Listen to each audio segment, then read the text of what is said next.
dependendo do medicamento e da quantidade desse medicamento que ele está tomando, ele pode ter vários tipos de efeito colateral.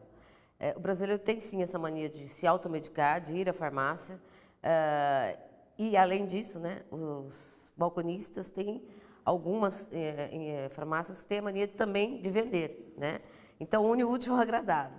Mas, na verdade, né, o risco, né, da intoxicação, ela é causada por mais de um tipo de medicamento, ou seja, a pessoa já toma um medicamento, às vezes até de uso contínuo, e ela tem um problema e vai lá e toma um outro medicamento por conta própria. A interação desses medicamentos pode levar a sérios riscos, né? Desde uma dor de cabeça a um sangramento no estômago e, às vezes, né, até a pessoa levar ao óbito da pessoa, dependendo da condição física dessa pessoa, né? Então, o importante é relatar ao seu farmacêutico quais os medicamentos que você toma, quais os seus sintomas, para que ele vá à farmácia, converte o farmacêutico e qualquer coisa o farmacêutico já encaminha ao especialista necessário.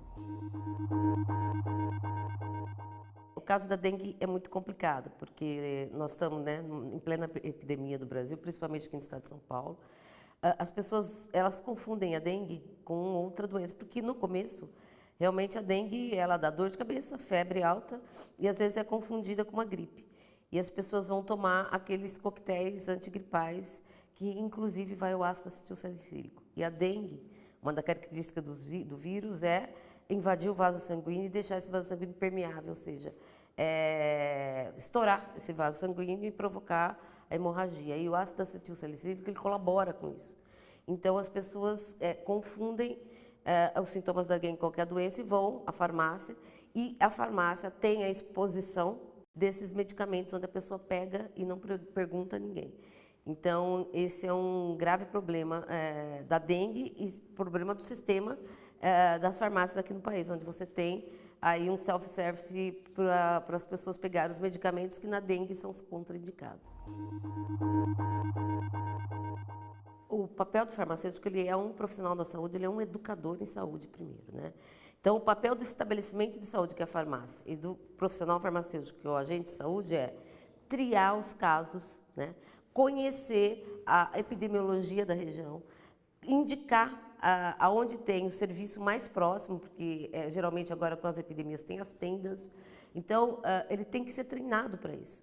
A farmácia e o farmacêutico, ele deve ser treinado pelos municípios para que eles sejam orientadores, encaminhadores, agentes primários em saúde, para que eles encaminhem os casos da dengue rapidamente, essa pessoa seja tratada rapidamente, e aí não tenha sequelas aí de uma dengue mais grave, que antes era chamada de dengue hemorrágica, né?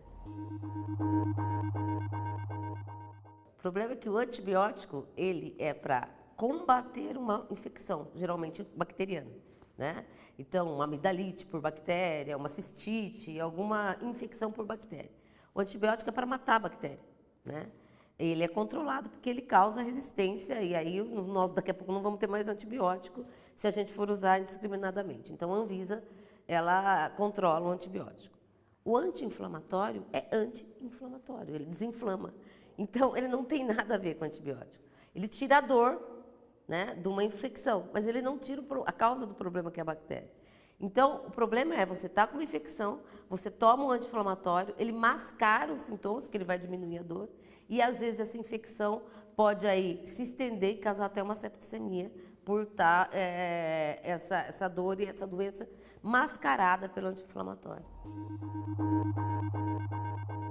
Geralmente as pessoas têm ali, né, alguns medicamentos, que elas têm um medicamento para dor de cabeça, geralmente um medicamento assim, a gente chama de urgência, né, a gente chama de prateleira da urgência. E às vezes as pessoas fazem uso contínuo, então elas têm medicamento em casa. Então, pessoas diabéticas, hipertensas, né, por exemplo, elas têm medicamentos que tomam todo dia. O medicamento ele deve ser armazenado em lugar fresco, longe da luz, longe da umidade. Então, por exemplo, banheiro não é um local para você armazenar, porque tem muita umidade. Cozinha também não, né? Agora, existem medicamentos que eles são termoláveis, como a insulina, por exemplo. Esta, sim, tem todo um critério de ser armazenada na geladeira, ela não pode ser mexida e etc. Então, sempre para armazenar qualquer tipo de medicamento, procure a orientação do farmacêutico. as pessoas precisam entender do risco que é isso. O seu sintoma pode ser o mesmo sintoma que o meu e a doença é totalmente diferente. Não existe nenhum médico por trás de um computador, não existe nenhum farmacêutico por trás do computador. Você pode, depois que você tiver a doença, você pode consultar, né, o prognóstico da sua doença, ou seja, sequelas, alguma coisa que ela pode causar, mas nunca o diagnóstico nem o tratamento dela, né? O diagnóstico deve ser feito pelo médico, o tratamento deve ser feito pelo farmacêutico sempre. Nenhuma mídia hoje, ou nenhum equipamento, né, eletrônico vai substituir, né, a capacidade de interpretação do médico e a capacidade de tratar do farmacêutico.